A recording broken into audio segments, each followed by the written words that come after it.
Everything you hear about divine masculinity and divine femininity in the spiritual world, for the most part, is absolute nonsense because they have it completely backwards.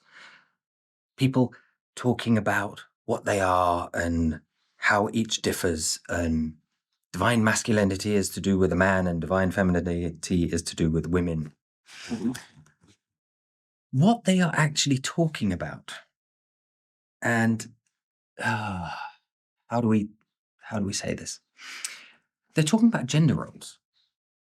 They are inadvertently helping the sort of patriarchal or matriarchal systems. As I've always said, when they talk about divine masculinity, this is to do with protection and etc. But yet we know the biggest protector of them all out there is the mother. Everything you think you know about divine masculinity and divine femininity being part of the Western psychology of gender roles is a false teaching. And you would be amazed at the amount of well-known and not so known teachers going on about this stuff, and all they're doing is teaching gender roles. So what is divine masculinity and divine femininity actually about? It's about yin and yang. Yin and yang separately are nothing. It's not until we get the yin yang that we actually have something. The divine feminine is Shakti, is Isis. The divine masculine is Shiva, is Osiris. In Gnostic terminology, it is femininity, Sophia. In masculinity, Christ. Not the person, the character. It is the title. Divine femininity means nothing more and nothing less but energy. That's it.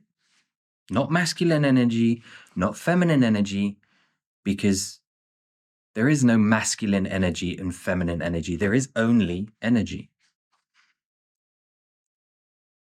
If we go deeper into energy, okay, electrical and magnetic, but then they are one, electromagnetic. Divine masculinity means consciousness. Christ consciousness, Shiva consciousness, the consciousness of Osiris.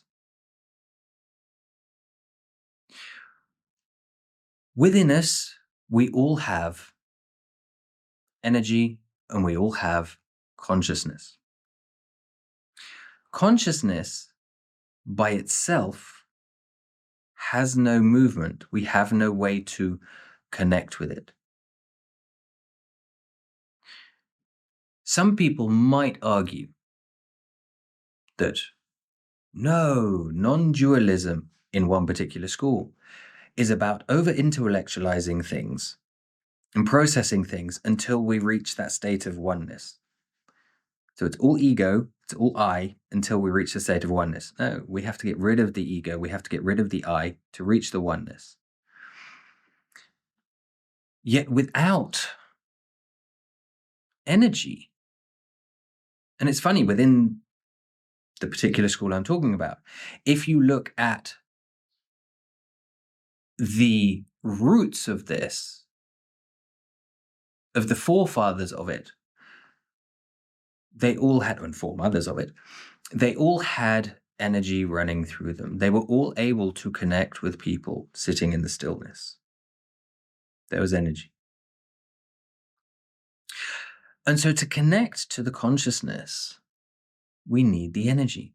And this is why Kundalini Awakening, just as, which is part of Tantra, is about embodying both the divine masculine and the divine feminine within us, which means connecting with the energy and the consciousness. Now, in other schools, Shaivism, for example, it's clearly stated that we awaken, our Shakti rises, connects to consciousness. And of course, the other school, which for here, if you know what I'm talking about, you know what I'm talking about. They might not recognize this energy because it is subtle. It doesn't have to be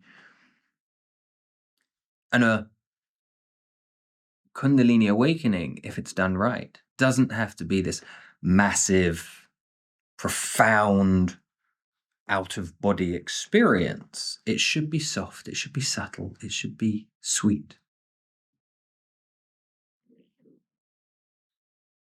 And when I'm working with my clients, that is exactly what we do. We work towards, and with my courses, we work towards breaking down enough of the ego, not entirely, enough of the ego, enough of the shadows, to be able to raise the energy smoothly, subtly, so it can rise without problems and connect to that consciousness. It is Shakti sitting on the lap of Shiva. Not two beings, one being. It is that energy stimulating consciousness. It's that simple. No, it's part of the womb that the women have and men don't. And men need to look up to women and in this respect, or the protector is the man and the woman needs the man to protect her. Absolute nonsense. That is Western psychology and religious programming.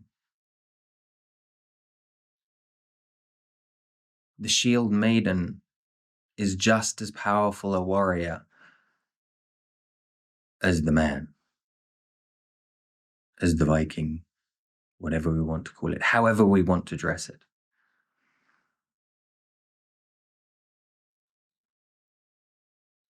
Everybody can do everything when we're talking energy and consciousness. Perhaps in biology, it changes slightly, but not with every living being on the planet, just in humans.